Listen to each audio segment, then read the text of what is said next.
Thank you for joining the First Unitarian Universalist Church of Houston for our weekly online ministers forum. I'm the Reverend Dr. Colin Bossen, Senior Minister of the congregation. These programs are recorded each week on Monday and posted online on Wednesday. They are conversations with community organizers, scholars, religious leaders, and others about how we can collectively address the grave health, economic, and social crisis we are facing. The purpose of these conversations is to offer members of our community and all who wish to join us science-based resources and liberation-oriented religious inspiration to get through these difficult and extraordinary times. Today I'm joined by Ty. Ty is an educator, artist, and most recently someone deemed an essential worker. They work in a grocery store.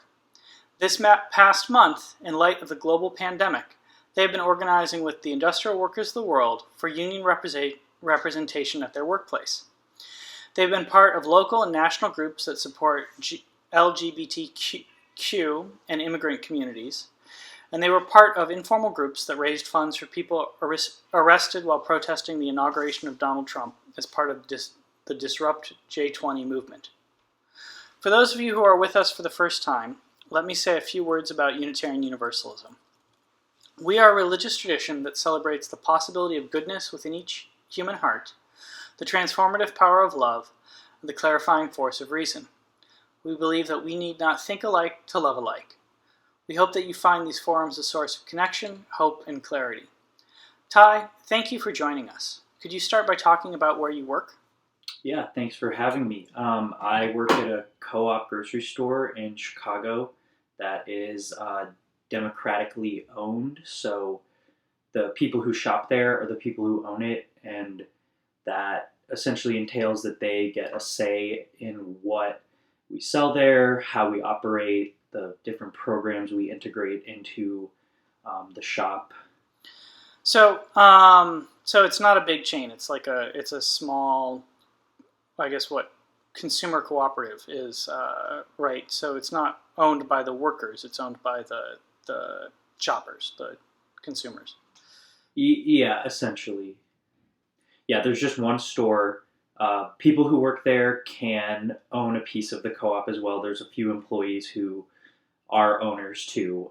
There's even employees who are owners who are on the board of directors. So there's everybody has a varying level of engagement.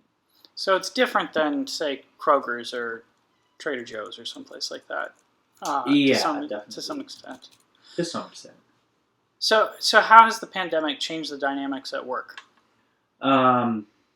It's really shifted it a lot.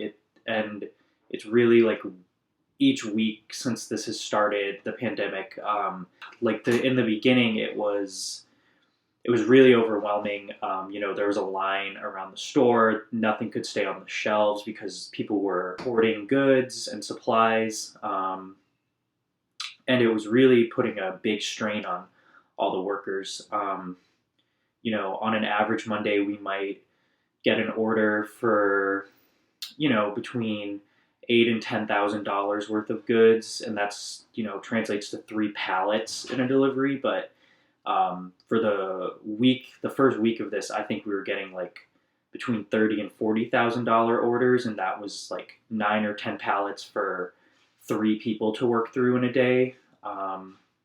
So it's really put a lot on the workers' plate at our store, at least.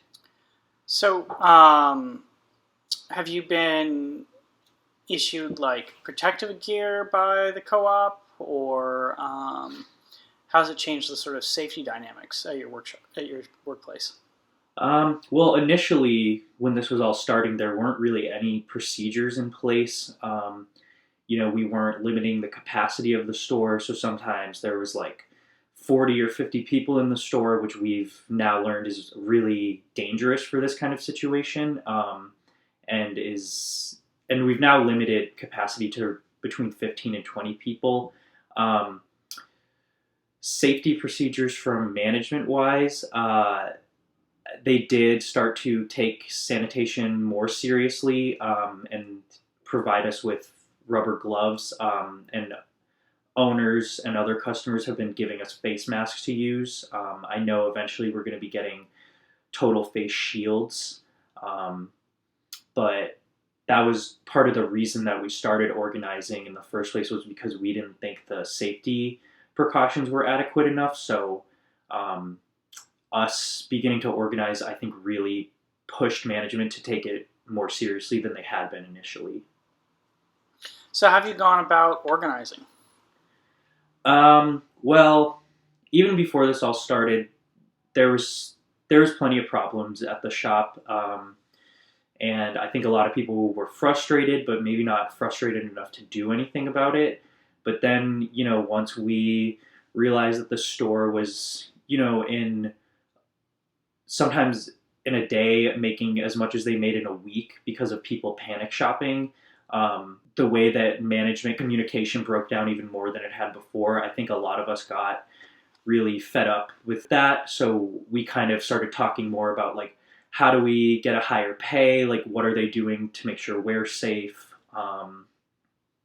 So it just kind of started with talking in the shop with other coworkers. The union had been pretty inactive, but within a week we pulled together a signed petition by at least 2/3 of the store, and that really has kind of jump started this with us. It's only been 3 or 4 weeks since then, and we've been consistently, like, pushing harder on management and, like, working with the IWW to, like, get what we think we deserve.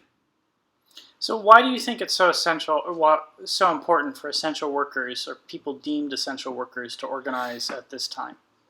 I think it's important because, like, right now it's more evident than ever how crucial, like, people like us are, people in these service jobs that you kind of just brush off on the day-to-day when things are normal.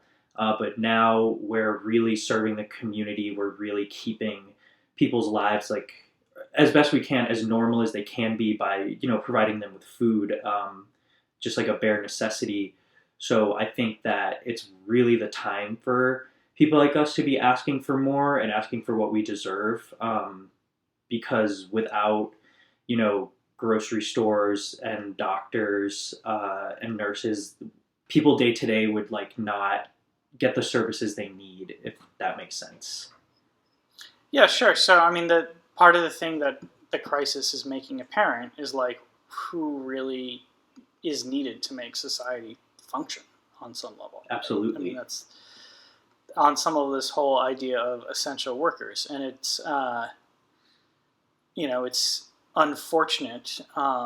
It's just probably too mild a word for it, but that the vicious sort of corporate anti-union campaigns over the last 50 years that have really put a dent in grocery store unionization, for instance, have really made it so that a lot of people like you are making a lot less money than you deserve. And certainly, 50 years ago, most grocery stores were unionized, and grocery stores were, like, considered working in a grocery store was often a middle income job, right? Mm-hmm. And we've Definitely. seen, over the years, the sort of intentional corporate whittling away of workers' power and workers' benefits through all sorts of different tactics. But now that the kind of crisis has hit, it actually turns out that folks like you really are needed to run the economy, despite, I think, the disdain so often,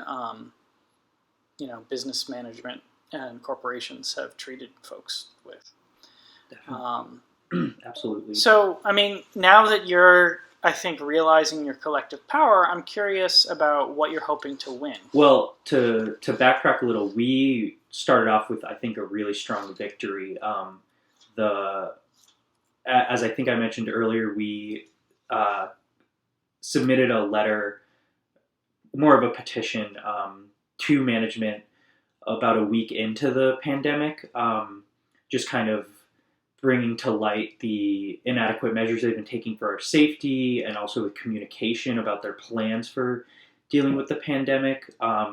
We also found out that our parent co-op organization suggested a $2 hazard pay minimum, and they thought that they could get away with giving us $1.50. So learning that was kind of the big, I think, breaking point with a lot of the workers there, knowing that like the organization we're a part of suggested a certain amount that our own co-op was like not abiding by. So anyways, we present that letter, and less than 24 hours later, we get an email about an all-staff meeting that was happening in less than 24 hours from that point, with no mention of why or what reason, because they had initially said staff meetings were barred until the pandemic was over. So we thought it had to be pretty important for them to, get about 45 of us into a room together. And essentially at that meeting, they bumped our hazard pay to $2. They kind of gave us better sick leave, better, more eligibility for health insurance if we didn't have it. So they kind of they saw that letter and knew we were serious. So right out the gate, I think we got a really strong start. The problem right now is they are not acknowledging that we have a union presence there, under the assumption that our right to representation has expired because it's been 3 years and it's been kind of inactive, which just simply isn't true. So we're kind of fighting through that right now to have the union representation we know we deserve. It's more a matter of misinformation. We think they're being misguided by people outside of management to be making those decisions. But in the long run, I think we just want to shift the co-op to be more democratic and inclusive with the workers, and especially in consideration of unilateral changes being made, having those be having us, the workers, decide what is going to happen and how it's going to happen, if it's going to directly affect us, I think is the really big change we're pushing for, among other things. But I think the big idea is the workers at the store get a bigger say in what goes on. So more self-management is kind of one of the big things you're fighting for, because it sounds like you've got a lot of your economic demands met almost immediately. And so now you're really asking for union representation, which is kind of backwards to the way I think a lot of people think union stuff works. But actually, I mean, in my years of union organizing, it often worked that way, because what management would do is they would see people were getting serious, so they'd immediately cave on some set of economic demands to kind of cut the legs out from underneath the union organizing, to say, well, look, hey, we're pretty reasonable. We see you guys are getting serious, so we'll give you $2 an hour hazard pay. But, let's not have a union. We can all work this out amongst ourselves. So it seems almost kind of like the classic playbook in that way. And I think the thing that's really challenging in these sorts of situations when management does cave like that is to sort of persist and say, no, we really do need union representation, because that's the only way we'll preserve these kind of gains over the long run. So you're hoping to win union representation, and you're hoping to preserve the economic gains that you've made sort of during this time of the pandemic, and have more kind of self-management and control of your workplace. Is there other stuff that you're kind of fighting for at the moment, or? Well, I guess I should say, if I can talk more about the economic gains we made, we were all really happy that it worked out that way. But in the petition we sent initially, we said we wanted time and a half and income-based bonuses or profit-based bonuses, because of how much money the store was making. And just because when it comes down to it, we're all really putting ourselves at high risk for exposure, as well as our families and loved ones and roommates, partners, parents. It's not just us. It affects all the people around us too.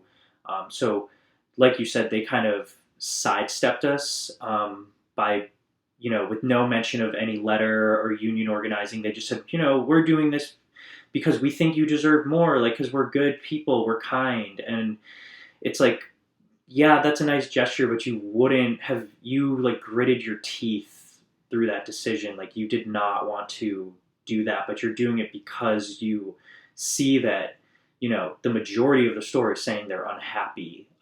But instead of bringing it out into the open, you're going to step around us like that to make you seem like the good guy, Well, I mean, I think that this is like also kind of an important point that I'd kind of like to bring into the open, which is just that, like, for folks who are organizing their workplaces, people have a tendency to kind of ask for maybe what they think they can get. Mm-hmm. And you're never going to get more than what you ask for. So it's, it's, I think, important, especially kind of at the early stage that you guys are at, to like make a really aggressive demand of, of your employers. And I guess I'm saying that for anybody else who's listening to this, who's like organizing their workplace, right? But right.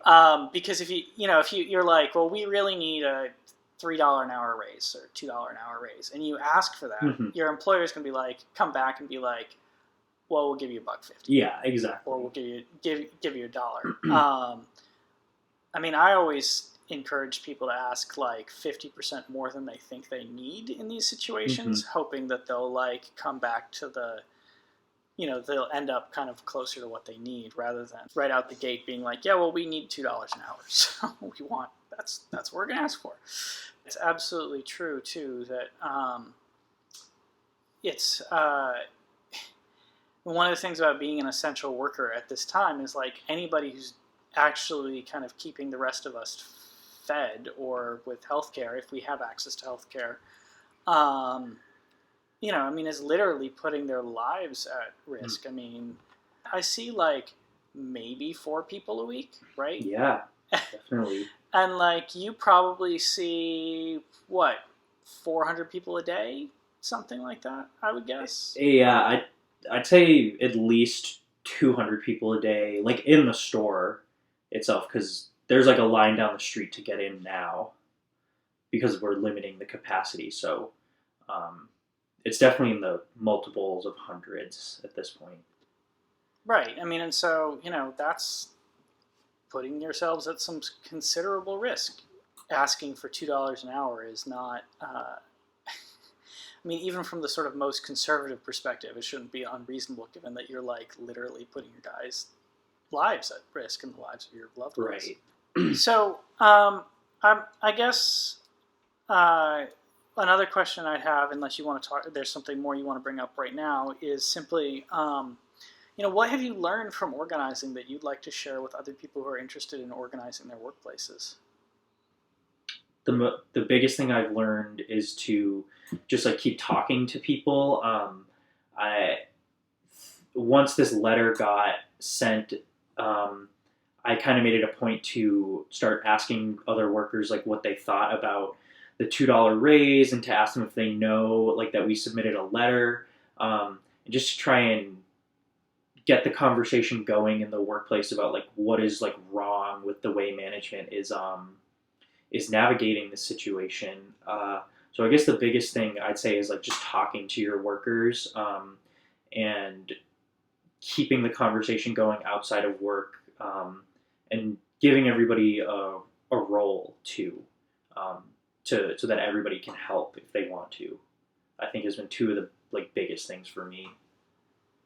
So continuing the conversation outside of work, Mm-hmm. and making sure that everybody has a role that helps them feel important, but continue the work. I mean, I think that those are both like really important. I think especially the second one is super insightful, because like the truth of the matter is that like people want to feel useful. Mm-hmm. And if you're trying to build a democratic organization of any kind, like it is about building everybody's capacity and spreading the work around. Yeah, absolutely. And there's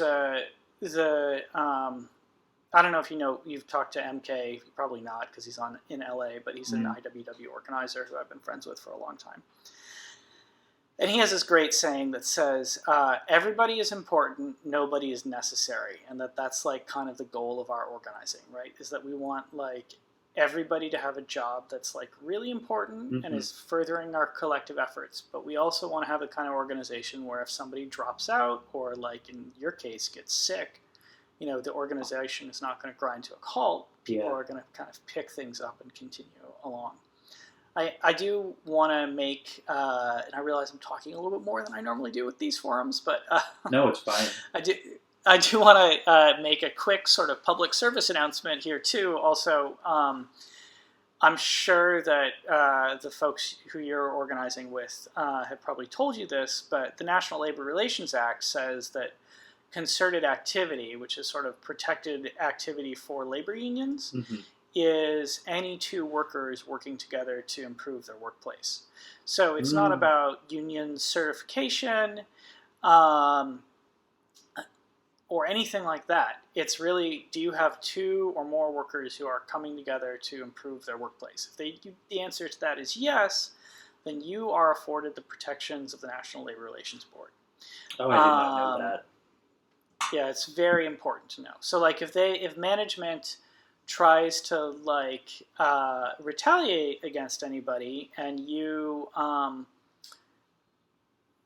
to take collective action against it, you can also file what's called an unfair labor practice against it. Although, given this particular situation and what's going on with the courts right now, that might be very difficult. Yeah.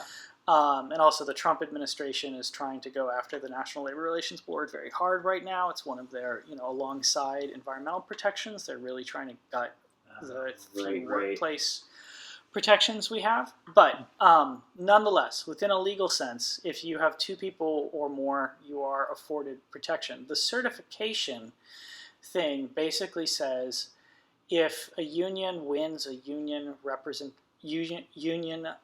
election, then they are certified as the bargaining agent, and the employer has to bargain with them for a year.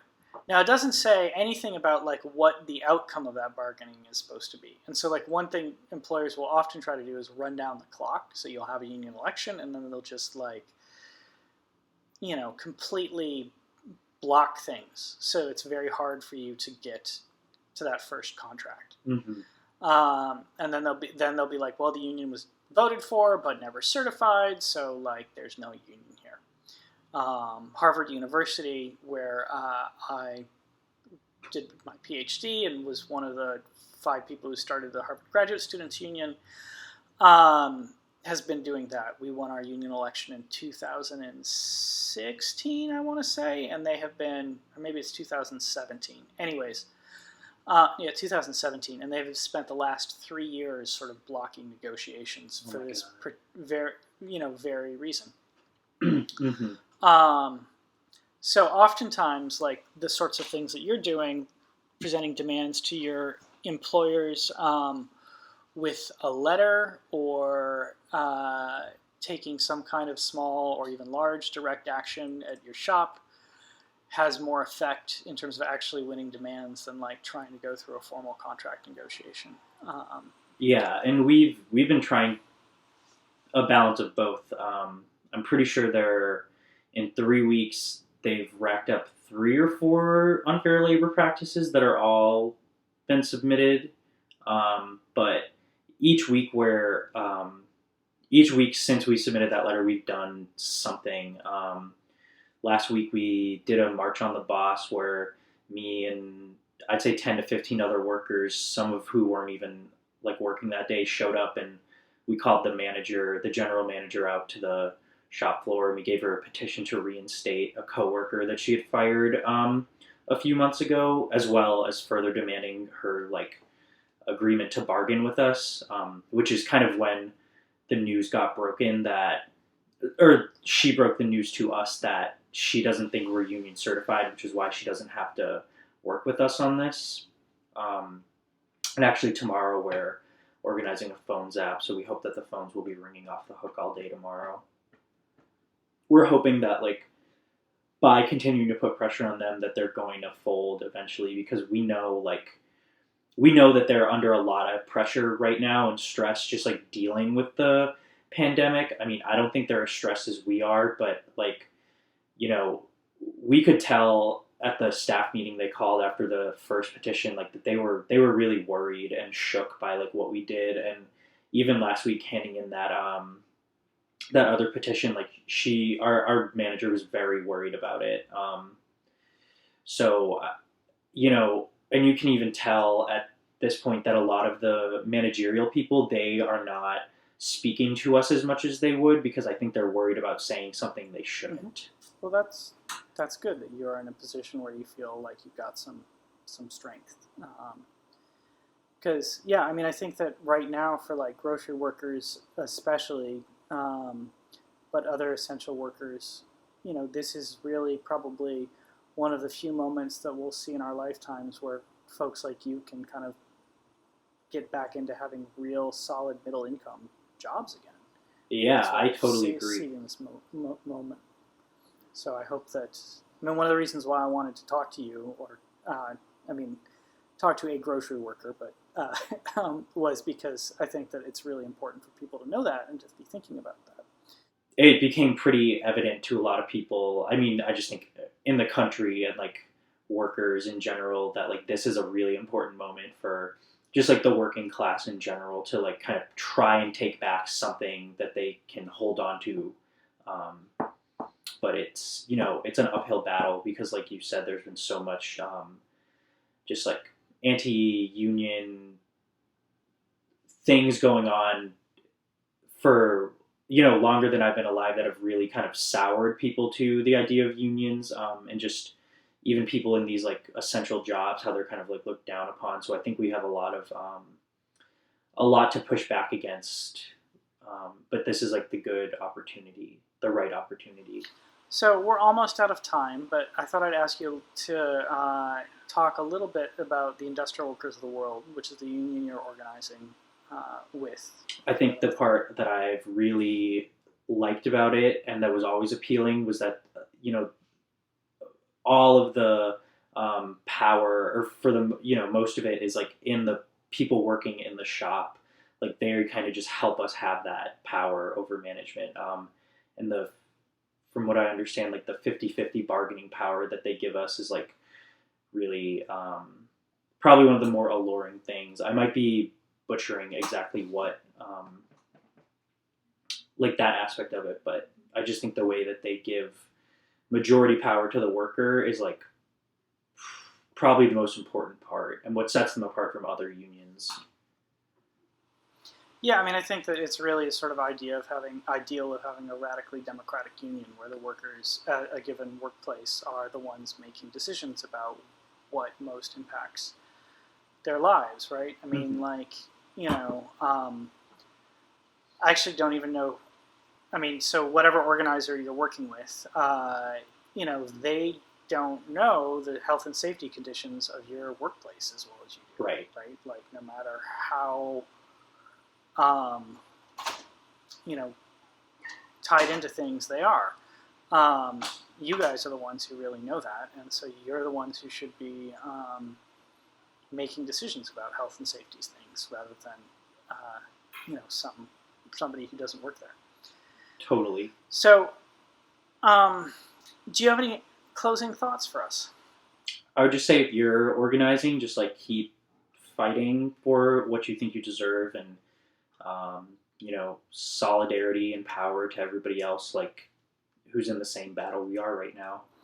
All right. Well, thank you, Ty, for joining us, and thank you for all our members and viewers for tuning in. I hope that you will join with us next week when we'll be talking with youth involved in the climate strike movement. If you found this video to be helpful, I hope you will consider joining us for our weekly worship service. It is posted online each Sunday at 10:30 a.m. This week's service will be special for Earth Day and feature reflections from youth whose families are members of the First Unitarian Universalist Church of Houston. They'll be leading a service reflecting on what the climate emergency means to their generation. It will include readings, prayers, and music by our award-winning music director, Mark Bogle. Thank you to our staff for making this video possible. It was filmed and produced by Christian Holmes. Alma Viscara assisted with the editing. See you all online soon and in person as soon as it is possible for us to safely gather again. And please remember that no matter how isolated you feel, we are all really in this together.